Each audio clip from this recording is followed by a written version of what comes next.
with their foxy faces, fluffy curled tails, and that magnificent lion's mane ruff. The German Spitz looks like a masterpiece of nature.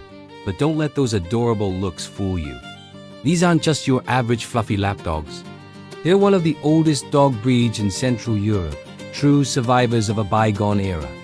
Today, we're diving deep into the history and origins of the German Spitz, the dog that didn't just witness history. It lived right through it. To find the beginning of the Spitz, we have to go way, way back. Most experts believe the German Spitz descends from the Stone Age Peat dogs. Archaeologists have found remains of these dogs in the ancient pile dwellings of lake dwellers in Switzerland and Germany, dating back over 6,000 years. These were the companions of our earliest ancestors. While other breeds were being mixed and matched for specific hunting jobs, the Spitz stayed remarkably consistent in its form. This is why they're often called a primitive breed. Not because they aren't smart, they are incredibly bright, but because their physical appearance has unchanged much in thousands of years. They are, in a sense, living fossils. Fast forward to the Middle Ages. The German Spitz became the ultimate people's dog. Unlike the sleek greyhounds of the nobility or the powerful scent hounds of the hunters, the Spitz belonged to the everyday person, the farmers, the vineyard owners, and the wagon drivers. And their primary job? They were a living, breathing alarm system. Because of their super keen hearing and natural distrust of strangers, they were perfect watchdogs. In Germany, they were famously known as the Mistbeller, which translates to manure barker. Why?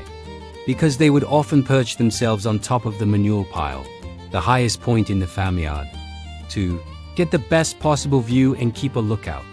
They weren't bred to attack, but to alert. If a stranger approached the farm or a thief tried to snatch something from a merchant's wagon, the Spitz would let out a piercing, high-pitched bark that absolutely no one could ignore. So how did this humble farm dog become a global superstar? It all started in the 18th century when the breed caught the eye of royalty.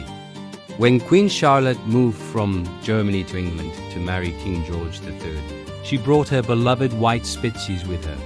The English court was immediately charmed. Later, her granddaughter, Queen Victoria, became completely obsessed with the smaller versions of the breed that came from a region called Pomerania. This royal fascination sparked a trend and led to the diversification of the breed into the 5 distinct sizes we recognize today. First, you have the Wolfspitz, better known as the Keeshond, which is the largest and oldest of the varieties. Then there's the giant Spitz, or Großspitz, which is now sadly a very rare and endangered variety. Next up is the medium Spitz, the Mittelspitz, followed by the miniature Spitz or Kleinspitz. And finally, the smallest of them all, the Zwergspitz, which you probably know by its worldwide famous name, the Pomeranian.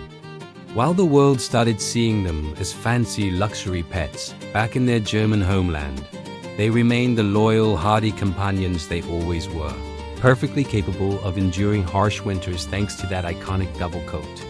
Today, the German Spitz is an incredibly versatile companion. They've successfully moved from the manure piles of the 1700s to the comfy sofas of the 21st century without losing an ounce of their fiery spirit.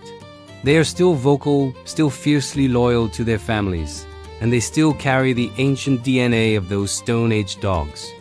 So whether you have a tiny, fluffy Pomeranian ruling your household or a majestic Wolfspitz guarding your heart, you aren't just holding a leash, you're holding a living, breathing piece of history. What's your favorite thing about the Spitz breed? Let us know down in the comments below. Don't forget to like this video and subscribe for more deep dives into dog breed histories. Thanks for watching, and we'll see you in the next one.